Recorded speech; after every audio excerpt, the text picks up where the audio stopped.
चाहूँगा आपके समक्ष। दरअसल मैं अभी सर ने रामायण को केंद्र बनाकर आपके समक्ष कई उसके एंगल से बात की है उन्होंने, बहुत महत्वपूर्ण तरीके से। मैं उसके आगे से अपनी बात शुरू करूंगा कि लोक में हमारे यहाँ लोक की बड़ी प्रतिष्ठा रही है, इसलिए कि हमारे यहाँ कहीं कहीं तो यह भी संदर्भ है कि लोक जो है वो शास्त्र से बड़ा है। जहाँ शास्त्र मौन हो जाता है, शास्त्र से उत्तर नहीं मिलता है, तो देखा जाता है कि लोक में क्या है, जरा वहाँ से देखा जाए। इवन रामचरितमानस में ही आया है कि करब साधु मत लोक मत नृपनय निगम निचोर। जो साधु मत है माने शास्त्र और लोक मत है, दोनों को देखने की बात कही गई और लोक की ज़्यादा प्रतिष्ठा है। और इसके संदर्भ उसी वाल्मीकि रामायण में ही आते हैं, जब वाल्मीकि ने नारद से प्रश्न किया कि मैं किसी ऐसे नायक पर काव्य लिखना चाहता हूं जो बहुत प्रसिद्ध हो, जिसकी लोक में बड़ी प्रतिष्ठा हो। और वहां श्लोक आता है, को अस्मिन् सांप्रतम लोके, कौन है जो बहुत प्रसिद्ध है लोक में, ऐसा प्रसिद्ध, ऐसा नीतिवान गुणवान। तो नारद ने कहा कि इक्ष्वाकु वंश प्रभो रामो नाम जनई श्रुतः। इक्ष्वाकु वंश में राम नाम के हैं राजकुमार, आप उनके चरित्र का वर्णन कीजिए। तो आप देखिए कि लोक की कितनी प्रतिष्ठा रही है। महाभारतकार खुद कहते हैं कि प्रत्यक्षदर्शी तो लोका नाम सर्वदर्शी भवेन नरः। जो लोक को प्रत्यक्ष से देख लेता है वह सब कुछ देख लेता है। और मैं तो, ये हो सकता है मेरा दुराग्रह हो, लेकिन मैं तो लोक को तीसरा महाकाव्य कहता हूं, लोक साहित्य को। रामायण और महाभारत के बाद अगर कोई तीसरा महाकाव्य है तो वो लोक साहित्य है। सब कुछ है, लोक साहित्य से बाहर कुछ भी नहीं है, पूरा जीवन है। और मैं समझता हूं कि यहाँ हिंदी ऑनर्स के विद्यार्थी बैठे होंगे, पता नहीं आपके यहाँ वो विकल्प हिंदी थर्ड ईयर में चलता है कि नहीं, लोक साहित्य वाला है। तो आपके बेटा थर्ड ईयर में जब आप लोग आएंगे अगले वर्ष, तो लोक साहित्य का विकल्प है, उसमें लोकगीत लगे हैं, लोक नाट्य हैं, लोक कथाएं हैं, तमाम चीज़ें लगी हुई हैं, जो आपको बहुत महत्वपूर्ण तरीके से उसमें पढ़ाया जाएगा और आप समझेंगे भी। तो आपके लिए भी ये महत्वपूर्ण सामग्री है लोक साहित्य। विश्वविद्यालय चाहता है कि आप अपने लोक को जानें, क्योंकि हमारी लोक संस्कृति जो है वह भारतीय संस्कृति का आधार रही है। सब ने अभी संस्कृति की बात कही, बिल्कुल सही बात है कि लोक संस्कृति बहुत महत्वपूर्ण है। राम कथा का प्रसार इसलिए इतना हुआ कि लोक ने उसमें बहुत कुछ जोड़ा है, और उस जोड़ने फोड़ने में लोक ने जो काम किया है, मैं उसी का थोड़ा संकेत आपके सामने रखूंगा कि उसने कैसे बदला है राम कथा को अपने तरीके से। क्योंकि लोक को जो चीज ठीक नहीं लगती है वो उसको काट पीट करके दुरुस्त करता है, उसके काम का जब होता है उतना ही स्वीकार करता है। और इसके दृष्टांत हमारे लोकगीतों में मौजूद हैं। मैं लोकगीतों के हवाले से ही बात करूंगा कि कैसे लोकगीत ने अपने तरीके से राम कथा को डिकंस्ट्रक्ट किया है। लोक ने ये काम किया है, उसको डिकोड किया है। और इसमें लोक की सर्जनात्मक क्षमता और उसकी मौलिक उद्भावना की शक्ति और उसकी सर्जन क्षमता दिखाई पड़ती है कि लोक के पास कितनी प्रखर मति रही है। और ये बड़ा दुर्भाग्य है, हमारे यहाँ लंबे समय तक लोक की उपेक्षा होती रही। और इस मामले में अंग्रेज अधिकारियों को श्रेय जाता है कि इस देश में लोक साहित्य के क्षेत्र में शुरुआती काम अंग्रेज अधिकारियों का है। जो अंग्रेज अधिकारी जिस भी जिले में तैनात था आईसीएस के रूप में, उसने वहाँ की लोक कथाओं को, लोकगीतों को, कहावतों को संकलित किया। ऐसे विलियम क्रूक नाम के विद्वान हैं, ग्रियर्सन साहब हैं, कई लोग हैं, रिचर्ड कार्नेग टेम्पल साहब हैं, कई अंग्रेज अधिकारियों ने महत्वपूर्ण काम किया और फिर बाद में भारतीय विद्वानों की दृष्टि इस अमूल्य निधि की तरफ गई कि अरे ये तो रत्न बिखरे पड़े हमारे लोक, हमारे जनमानस में, इनको संकलित करने की जरूरत है। तब इस दिशा में पंडित राम नरेश त्रिपाठी जैसे लोग आए, जिन्होंने भारत की विभिन्न बोलियों के 20,000 से ऊपर गीत संकलित किए। जो ग्राम साहित्य, कविता कौमुदी जैसी किताबें उन्हीं की हैं, अद्भुत। और त्रिपाठी जी का मैं एक छोटा सा संस्मरण आपको सुनाना जरूरी समझ रहा हूं कि पंडित राम नरेश त्रिपाठी जब जौनपुर रेलवे स्टेशन पर खड़े थे, बताते हैं वो, तो वहां उन्होंने देखा कि एक गांव की स्त्री थी, वो एक गीत गुनगुना रही थी। वो गीत ये कह रही थी, उसमें ये कह रही थी वो कि रेलिया बैरन पिया कलीहे जाए हो। उन्होंने सुना ये वाक्य, उन्होंने कहा कि हम, तब तक वो कविता लिख रहे थे, कवि थे बाकायदा स्थापित। उन्होंने कहा कि क्या खाक हम कविता लिखेंगे, कवि तो ये लोग हैं, लोक से बड़ा कवि नहीं है कोई। और उन्होंने कहा कि मैंने कविता लिखना बंद कर दिया और इसी क्षेत्र में मैं काम करने लगा कि ये अद्भुत है, कहां से क्षमता आती है लोग के पास कि रेलिया बैरन पिया के लिए जाए।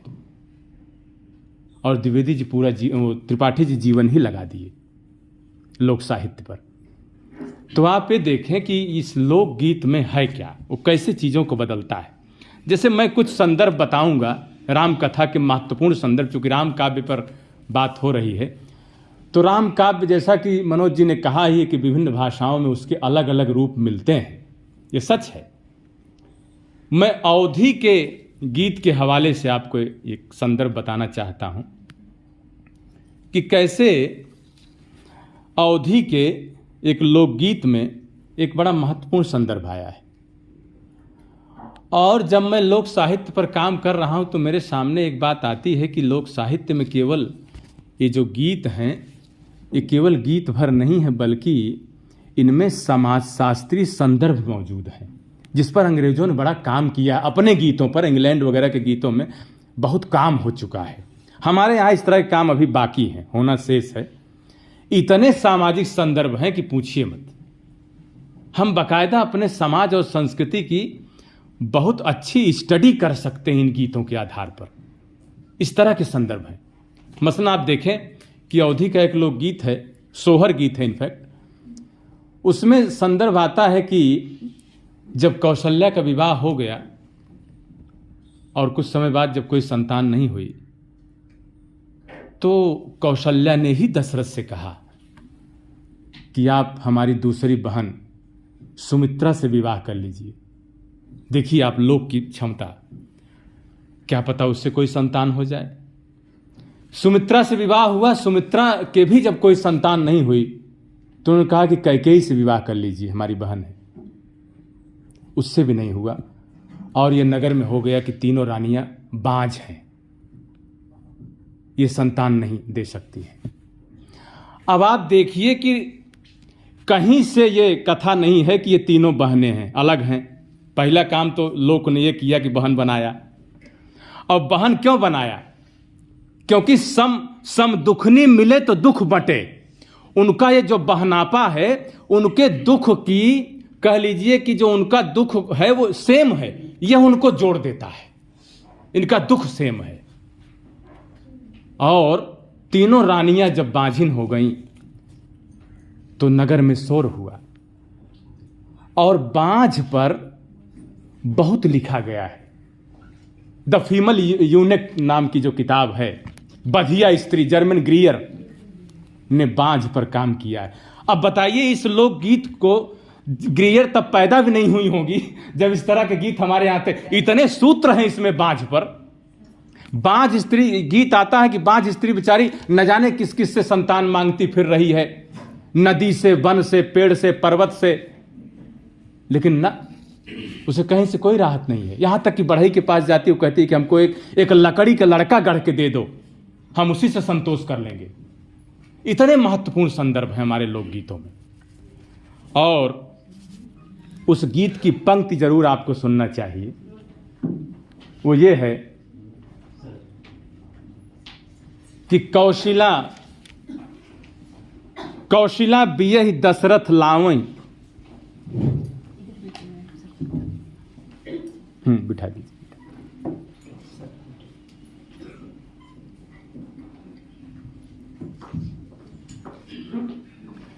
कौशिला बियहि दशरथ लावई, महल बैठावई हो। बहनी होई गया अयोध्या में शोर, कौशिला रानी बांझिनी हो। मैं समझता हूँ समझ में आ ही रहा होगा, ये शोर हो गया। अच्छा, राग की जानकारी हाँ बच्चों के लिए होनी जरूरी है, तो मैं केवल इसकी अर्धाली जो है, कैसे हमारे यहाँ अवधि का ये सोहर गाया जाता है किस लय में, उसी कोशिश कर देता हूँ। कौशिला बियहि दशरथ लावई, महल बैठावई, महल बैठावई हो। बहनी होई गया अयोध्या में शोर, कौशिला रानी बांझिन, कौशिला रानी बांझिनी हो। ये तो मेरे पास गला नहीं है, लेकिन हमारी ग्राम में स्त्रियों को ईश्वर ने जो गला दिया है वो अद्भुत है। वो पुरुष उसकी समानता नहीं कर सकते, ना उसे वैसा गा सकते हैं। तो आप ये देखें कि कैसे यह बहुत महत्वपूर्ण संदर्भ है इसका। एक और संदर्भ देखिए जिसकी तरफ शास्त्र इशारा नहीं करता है। लोक की मैंने आपको विशेषता बताई कि लोक जो है वो किसी को छोड़ता ओढ़ता नहीं है, चाहे राम हो चाहे कृष्ण हो। जहां उसे कमी दिखेगी वो उनको कटघरे में खड़ा कर देगा। लोक ने राम को कटघरे में खड़ा किया सीता निष्कासन वाले प्रसंग पर, बल्कि फेमिनिज्म वाले ये इशू बहुत कैस भी करते हैं, वहां से लेते हैं वाल्मीकि रामायण से। लेकिन हमारे यहाँ लोकगीतों में ये बाकायदा आया है कि कैसे उनको, अब लोग कहता है कि जेठ की भरी दोपहरी में सीता जी निकाल दी गई थी, ठीक है, और प्रसवावस्था में थी, गर्भावस्था में। जेठै के दोपहरिया तो गर्मी बहुत भई हो, रामा निकारे आपन सीता तो गरुहे गर्भ सनी हो। राम अपनी सीता को ऐसी अवस्था में निकाल देते हैं। बनहि बीच सीता रोवहि, बनहि बीच झंखई हो, अब के न हमरे आगे पीछे हुई हैं, बनहल जुड़वा छोड़ी हैं हो। कौन हमारी मदद करेगा? और वहां वन की तपस्विनियां उनके सेवा में आती हैं, उनकी मदद करती हैं। वो संदर्भ है। और लोग इससे भी आगे बढ़कर, बल्कि ये संदर्भ राम उसमें वाल्मीकि रामायण में नहीं है कि राम ये जो है मनाने जाते हैं उनको, लक्ष्मण और सब लोग वशिष्ठ जाते हैं। लोक में एक गीत ऐसा आया अवधि में कि वशिष्ठ जाते हैं, कहते हैं कि सीता चलो, अयोध्या तुम्हारे बिना उजड़ रही है, उसे चल के बसाओ। सीता ने बिल्कुल दो टूक उत्तर दिया कि गुरुजी मैं आपका सम्मान करती हूं, तोहरा कहा गुरु मनबे परग 10 चलबे, लेकिन वहीं रे अयोध्या के बीच परग नाही डरबे। उस अयोध्या में पैर नहीं रखूंगा। जिस राम ने हमको ऐसी अवस्था में निकाला और हमको तरह तरह से यातना दी, उस पापी राम का मैं मुंह कैसे देख सकती हूं? वहीं रे पपीहुआ का मुहुआ हम कैसे के देखब? राम को पापी कहने का साहस शास्त्र नहीं कर सका, लोक ने साहस किया है। यह लोक की ताकत है, ठीक है। उसे लगा कि नहीं, इसमें राम गलत है, उसने कटघरे में खड़ा किया। और आप ये देखिए कि यह उसकी मौलिक उद्भावना ही है। एक और मौलिक उद्भावना उसने किया है। आप सब जानते हैं कि राम वनवास राज्याभिषेक के अवसर पर कैकेयी ने मांगा था, लेकिन लोक ने बहुत पहले राम वनवास करवा दिया अपने तरीके से, ठीक है। और राम के विवाह का अवसर है, और उस विवाह के अवसर पर हमारे यहाँ बांस गढ़ता है, बांस गाड़ा जाता है, उसका पूजन उजन होता है। वह बांस लाया जाना है और बांस काटने दशरथ स्वयं गए हैं, ठीक है। और बांस काटते समय उनके हाथ में बांस की फर्री जो है वो घुस जाती है, ठीक। और कैकेयी आती हैं उनके ट्रीटमेंट के लिए, ठीक है। कैकेयी बहुत प्रिय थी दशरथ को, सब सारे साक्ष्य कहते हैं। सुंदरी भी थी, क्योंकि तीन विशेषण रामचरितमानस में आया है कि क्या वियोग है, कहो सुलोचन पिक बचन जैसे शब्द आया है कि सुंदर नेत्र वाली, और तरह तरह के शब्द कि क्या पीड़ा हो गई तुम्हें, दशरथ जाके पूछते हैं। और ऐसी कैकेयी ने जब पट्टी बांध के उनका उपचार किया तो दशरथ प्रसन्न हुए। उन्होंने कहा कि मांगिए क्या चाहिए। उन्होंने कहा कि मैं जो मांगूंगी वो तुमसे दिया नहीं जाएगा। आप गीत की धार देखें। बसवा कटावई चले हैं राजा दशरथ, गड़ली अंगुरिया खपीच, अंगुरी बेदनिया मरई राजा दशरथ, ककही को बोली पठाओ। हमारे यहाँ अवधि में कैकेयी नहीं ककही कहती हैं महिलाएं, होंगी कैकेयी, लेकिन लोग उनको अगर ककही कहेगा तो ककही ही कहेगा, ठीक है। और आई रानी ककही पलंग चढ़ी बैठी, हरई अंगुरिया के पीर, पीड़ा उसकी। दशरथ ने कहा कि मांगिए जो मांगोगी, जवन मंगन तुहु मांगो रानी ककही, उह मंगन हम देव। लेकिन कैकेयी ने कहा कि जवन मंगन मैं मांगो राजा दशरथ, तोरे बूते दई न जाए, आप दे नहीं पाइएगा जो मैं मांगूंगी। और क्या मांगूंगी कि भरत को राज तिलक और राम को वनवास। दशरथ ने कहा कि तुमने मेरे प्राण मांग लिए हैं, मैं जानता हूं। लखी नरेश बात फुर साची, रामचरितमानस। तीय मिस मीच शीस पे नाची। राजा ने देख लिया कि पत्नी के बहाने मेरी मौत मेरे सिर पर आ गई है, ये इसने वनवास नहीं, इसने मेरी मौत मांगी है। तुलसी भी संकेत करते हैं। और कहते कैसे लोक ने देखिए तुलसी को इस तरीके से पकड़ा है और उसको अपने तरीके से रूपांतरित, ये लोक की प्रतिभा है जिस पर बात होनी चाहिए। और एक और संदर्भ, अभी समय तो हमारे पास है ना, हाँ ठीक। एक और संदर्भ है जो बड़ा इंपॉर्टेंट है, वह यह है कि रावण विजय के बाद जब आ गए थे राम, ये संदर्भ कई जगह आया है, बंगला के रामायण में भी आया है। और रमानाथ त्रिपाठी साहब जो दिल्ली विश्वविद्यालय में थे, उन्होंने संग सिंदूर नाम का एक उपन्यास लिखा है बांग्ला की पृष्ठभूमि पर, उसमें भी ये संदर्भ आया है। संग सिंदूर बहुत प्रसिद्ध उपन्यास, अद्भुत है। उसमें संदर्भ क्या है कि कहते हैं कि ऐसे एक दिन राम की बहन ने सीता से ऐसे हंसी मजाक करते हुए कहा कि भाभी रावण की फोटो बना लेंगी क्या आप, जरा दिखा देती बना के, कैसा लगता था। आपने देखा तो होगा, इतने दिन रही।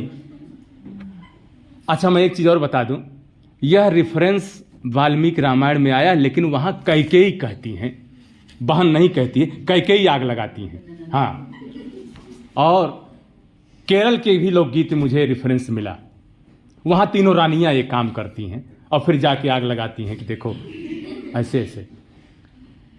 तो खैर ये लोक गीत में आया है कि उन्होंने कहा, अब वो सीता क्या जानती थी इनके मन में क्या चल रहा। उन्होंने कहा कि सीता ने बनाना शुरू किया, हथवा उड़े हैं तो मुहुआ तो गोड़वा उड़े हैं हो, दीवार में कभी हाथ बना रही कभी, क्योंकि उन्होंने पूरा कंप्लीट देखा नहीं था रावण को, कभी देखा ही नहीं था इनफैक्ट। तो अब उसी समय जो है, इत्तेफाक की बात है, राम भीतर आ रहे थे। रामा खेखारे दरवाजवा ननद लुतुरी लावई हो। लुतुरी शब्द कितना कारगर है, लोक में शब्द जो है अद्भुत है। लुतुरी लगाना, इस तरह की चीजों को हवा देना। क्या देख रहे हैं आप, आपके पसीने छूट गए जिस कम वक्त रावण को मारने में, उसकी फोटो बना रही भाभी है ना। तो यह कैसे सहन होगा देखिए। और लोक ने कहा कि सीता निष्कासन का एक आधार यह भी बना। धोबी वाला प्रसंग अलग है, लेकिन यह भी आधार बना। लोक को ये आधार ज़्यादा मजबूत दिखाई पड़ता है और राम आदेश देते हैं लक्ष्मण को कि निकाल दीजिए इनको।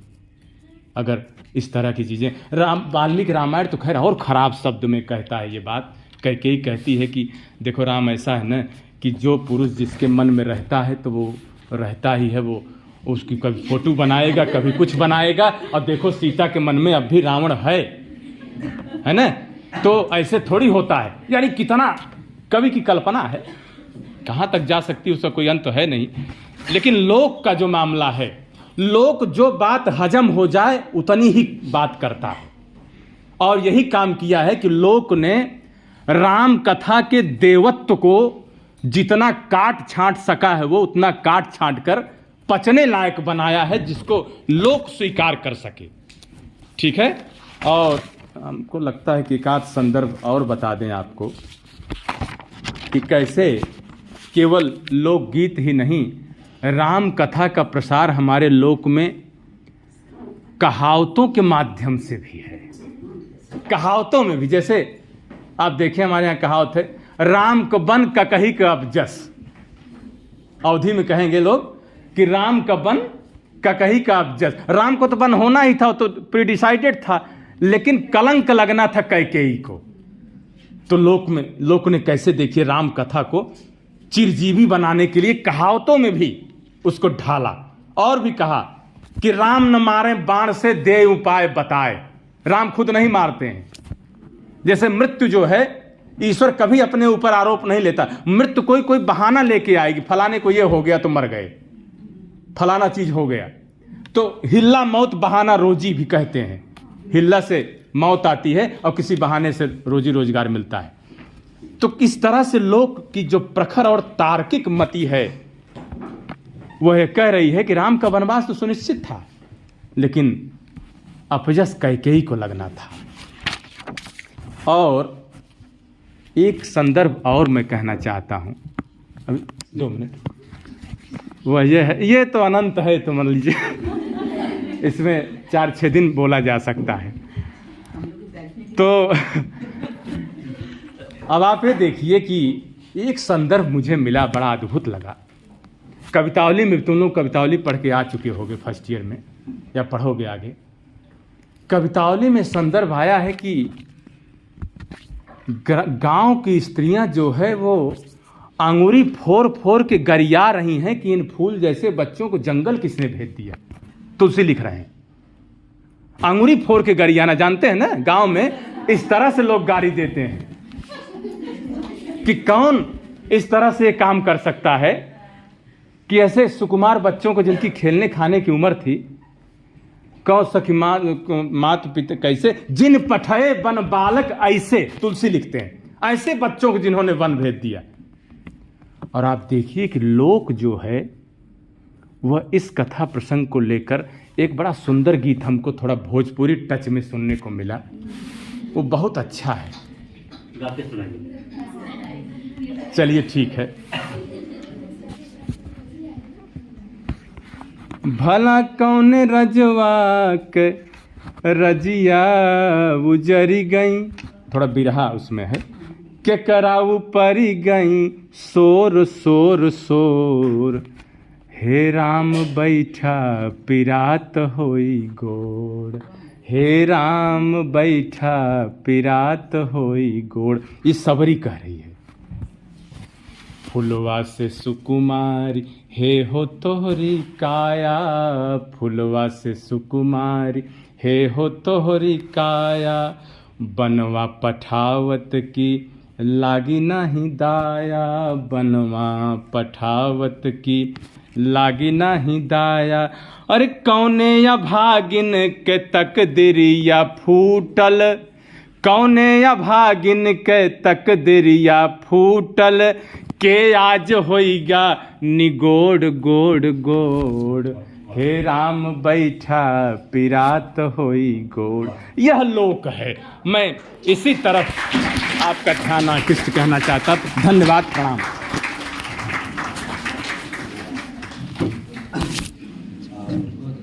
बहुत बहुत धन्यवाद और आभार डॉक्टर सचिव देव पांडे जी। हमने देखा स्टूडेंट्स, आप लोगों को मुझे उम्मीद है कि बहुत मज़ा आया होगा।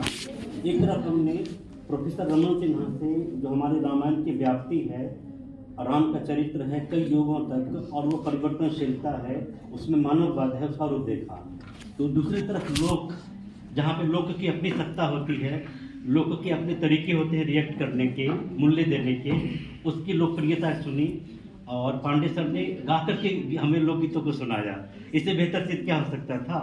और लोक की ताकत देखी कि लोक कितना निर्मम होता है, वो किसी के प्रति भी अपनी अभिव्यक्ति दे सकता है, चाहे कोमल हो या कठोर। राम के प्रति भी उनकी अभिव्यक्तियाँ ऐसी हैं लोक में। हम लोग साहित्य के पेपर पढ़ेंगे, डॉक्टर कुमारी अनीता पढ़ाती हैं, वो आप इसको डिटेल में पढ़ाएंगे।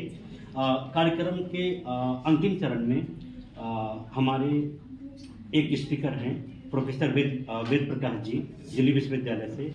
मैं डॉक्टर कुमारी अनीता मैम से आग्रह करूंगा कि वो यहाँ पे आएंगी।